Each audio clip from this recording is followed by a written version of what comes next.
आज सुबह कई अखबारों में जब मैंने धनखड़ साहब का जो वक्तव्य था, जो स्पीच थी, वो पढ़ा तो मुझे दुख भी हुआ और आश्चर्य भी हुआ, क्योंकि जुडिशियल इंस्टीट्यूशन, चाहे वो सुप्रीम कोर्ट हो, चाहे वो हाई कोर्ट्स सारे देश में हो, उनके ऊपर आज के दिन भी अगर किसी संस्था पे विश्वास है तो जुडिशरी पे है। और मुझे ऐसा लगता है कि जब कुछ सरकार के लोगों को जुडिशरी के निर्णय पसंद नहीं आते तो फिर वो आरोप लगाना शुरू कर देते हैं कि ये हद से बाहर है, और जब उनको पसंद आते हैं तो फिर विपक्ष को कहते हैं ये तो सुप्रीम कोर्ट ने फैसला किया। कोई सवाल उठाए 370 पे तो ये तो सुप्रीम कोर्ट का फैसला था। राम जन्मभूमि की जजमेंट पे सवाल आए तो ये तो सुप्रीम कोर्ट का फैसला था, ये तो सुप्रीम कोर्ट का फैसला था। और अगर हाल ही में जस्टिस पारदीवाला की जजमेंट आई तो ये कैसे सुप्रीम कोर्ट कर सकती है। मतलब कि जो आपको जजमेंट सही नहीं लगे, आपके सोच के अनुसार नहीं हो तो वो तो गलत है, और जो आपके सोच के अनुसार है वो ठीक है। और एक कॉन्स्टिट्यूशनल फंक्शनरी को ऐसी बात कहनी मैं समझता हूं उचित नहीं है। मैं उनका बड़ा आदर करता हूं, लेकिन आपने कह दिया कि article 142 is nuclear fissile material, nuclear missile. ये कैसे कह सकते हैं आप? आपको मालूम है कि आर्टिकल 142 के द्वारा सुप्रीम कोर्ट को संविधान ने यह हक दिया है। ये किसी सरकार ने हक नहीं दिया, संविधान ने हक दिया है टू डू कंप्लीट जस्टिस। पहली बात ये। दूसरी बात, और ये मैं देश की जनता को बताना चाहता हूं कि president of India is a titular head.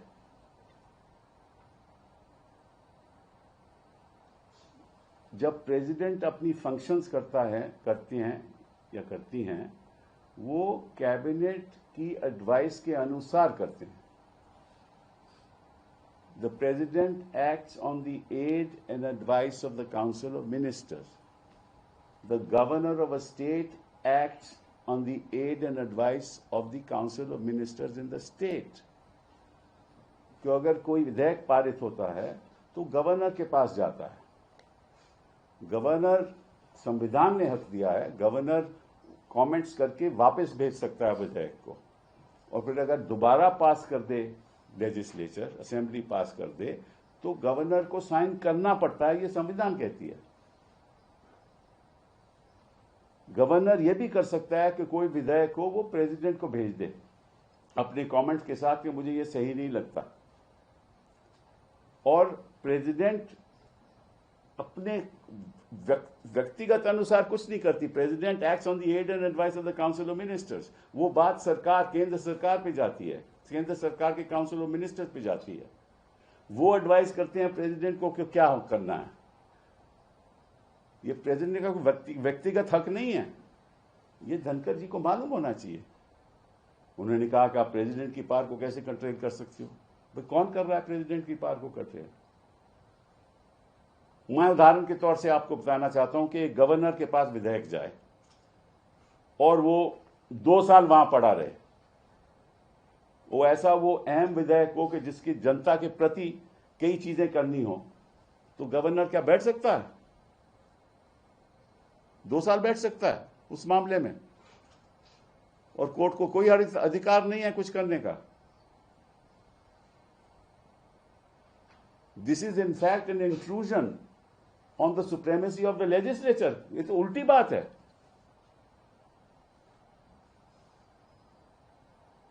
Parliament अगर बिल पास करे, क्या प्रेसिडेंट उसमें बैठ सकते हैं कि मैं साइन नहीं करेंगे?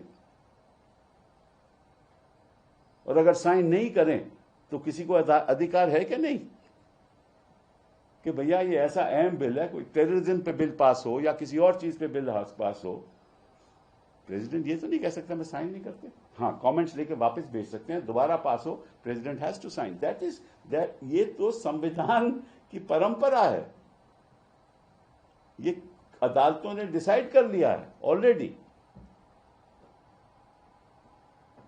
तो मुझे इस बात का आश्चर्य है कि कभी तो बेगवाल जी जाकर कहते हैं कि हद में रहना चाहिए, कभी रिज्जू जी केरला में कहते हैं कि ये क्या हो रहा है, अगर हम भी करने लगे तो, और धनखड़ जी कहते हैं कि ये तो देखिए पुराने टाइम जब 8 जज थे सुप्रीम कोर्ट में तो 5 जज फैसला करते थे, मेजॉरिटी थी। अब तो इतने जज हैं, 2 ही जज से फैसला करें। भाई 2 ही जज फैसला करेंगे ना, सुप्रीम कोर्ट तो बेंचेस पे बैठेगा, या 3 जज या 2 जज या 5 जज या 7 जज या 9 जज या 11 जज, और एक बार 13 भी बैठे थे।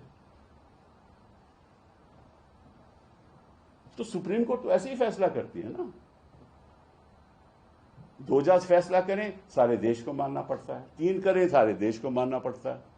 सुप्रीम कोर्ट होती है। आपको याद है जब इंदिरा जी के इलेक्शन का फैसला आया और उनको अनसीट किया गया, तो सुप्रीम कोर्ट के मामला आया कि स्टे क्या देना चाहिए। किस जज का फैसला था? एक जज का, जस्टिस कृष्णा अय्यर, याद है आपको? तब धनखड़ जी सब ठीक था, क्योंकि अब 2 जज का फैसला है वो गलत है, क्योंकि सरकार के पक्ष में नहीं है।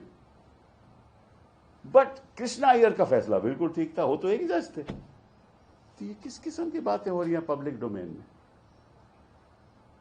मुझे तो, मैं सोच भी नहीं सकता। आपको मालूम है और सब देश को मालूम है कि जो हमारी लोकसभा है, जो स्पीकर की चेयर होती है वो बीच में होती है। एक तरफ ट्रेजरी बेंचेस, दूसरी तरफ विपक्ष, और उनको कहते हैं speaker of the house, not speaker of one party, speaker of the house. और वो वोट भी नहीं करते किसी बिल पे। वोट तभी होती है जब टाई हो, उस सिचुएशन में the speaker can, but he may vote any on any side. यही मामला चेयर अपर हाउस का है। You are equidistance between the opposition and the ruling party, and everything that you say must be equidistant from that.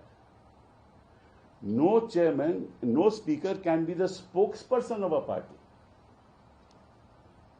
ये तो नहीं हो सकता ना। मैं ये नहीं कहता कि ये हैं, but no speaker in principle can be the spokesperson of any party. और अगर ऐसा लगता है तो फिर वो चेयर की गरिमा कम हो जाती है। हम तो चाहते हैं कि निष्पक्ष तरीके से काम हो। अभी धनखड़ जी कहते हैं देखिए इतने डिसरप्शन होता है पार्लियामेंट में।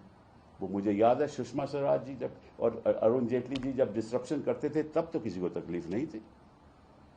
तब तो जेटली साहब कहते हैं this is part of parliamentary practice.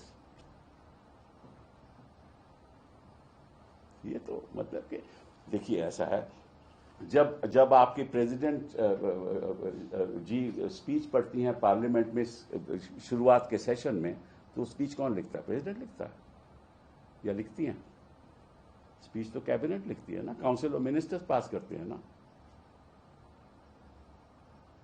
जो भी वक्तव्य देना हो एज अ गवर्नमेंट, हर चीज पे साइन प्रेसिडेंट का होता है, लेकिन फैसला काउंसिल ऑफ मिनिस्टर्स का होता है।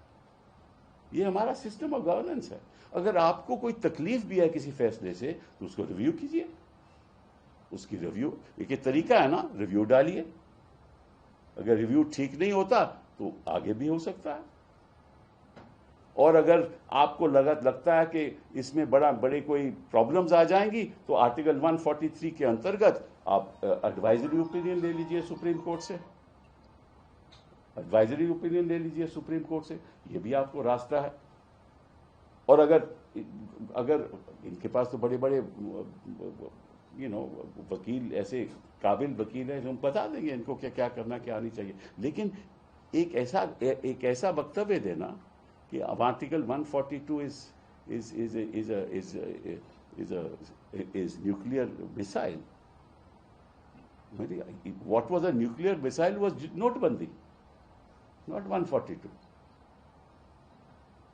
कि आपने सारी समस्या खत्म कर दी लोगों की आर्थिक समस्या में। गरीब लोग के पास पैसा नहीं रहा कि तब तो कोई तकलीफ नहीं किसी को हुई। और साथ में आपने और कुछ बड़ा कुछ कह दिया। आपने अपनी स्पीच में 1982 की बात की, 84 की बात की। आपने अपनी स्पीच में 1984 की बात की, 2002 की तो नहीं की। आपने इमरजेंसी की बात की, जो कॉन्स्टिट्यूशनली डिक्लेयर्ड इमरजेंसी जिसकी एडीएम जबलपुर ने जिसको अपहोल्ड किया। आपने अनडिक्लेयर्ड इमरजेंसी की तो बात ही नहीं की। ये भी तो इमरजेंसी चल रही है ना। आपने जिस तरह से संस्थाओं का कब्जा हो रहा है उसकी बात नहीं की। जिस तरह से एक पब्लिक मतलब के बेचारे जो जज हैं वो तो बोल नहीं सकते ना, वो कैसे जवाब दें? वो जवाब नहीं दे सकते। तो आप ऐसे वक्तव्य दोगे, ऐसा लगेगा कि जुडिशरी को एक सबक सिखाया जा रहा है। ये उचित नहीं है, ये संवैधानिक भी नहीं है। फिर आपने एक और अजीब सी बात की। आपने कहा कि जो 14-15 मार्च को किसी जज के घर पे कुछ हुआ तो उसके पास हमें सुप्रीम कोर्ट में से ऐसी खबर मिली है, यह आपने कहा। Reliable sources from supreme court के बताया गया, उसका एफआईआर क्यों नहीं हो रहा? अभी आप तय करोगे वो एफआईआर करना। वो भी एक 5 जजेस का फैसला है वीरा स्वामी का कि एफआईआर तभी होगी जब chief justice of India sanction देगा। तो उस फैसले को नहीं आप मानते? अभी जो फैसले हो चुके हैं उनको मानते नहीं, जो क्योंकि आप सोचते हो कि वो गलत हैं, और जो आप सोचते हो सही हैं क्योंकि सरकार वो ऐसा चाहती है तो वो सही है। और फिर आपने ये कहा कि उसके खिलाफ एफआईआर होनी चाहिए, और आज तक कोर्ट क्यों नहीं बताती कि क्या नहीं है? तो कोर्ट आपको बताएगी। ये कोर्ट का एक कर्तव्य है कि आपको जाकर चिट्ठी लिख के बताए कि ये हो रहा है। कोर्ट फैसला करेगी और हम कोर्ट के लिए खड़े हुए हैं। कोर्ट को तथ्य तक पहुंचता है कि किसने साजिश की, किसने नहीं की। और आपको अगर कोई खबर है तो बताइए जनता को, और ये भी बताइए कि किसने आपको खबर दी। ना कोर्ट आपके काम में दखल अंदाज कर सकता है, ना आप कोर्ट के काम में दखल अंदाज कर सकते हैं।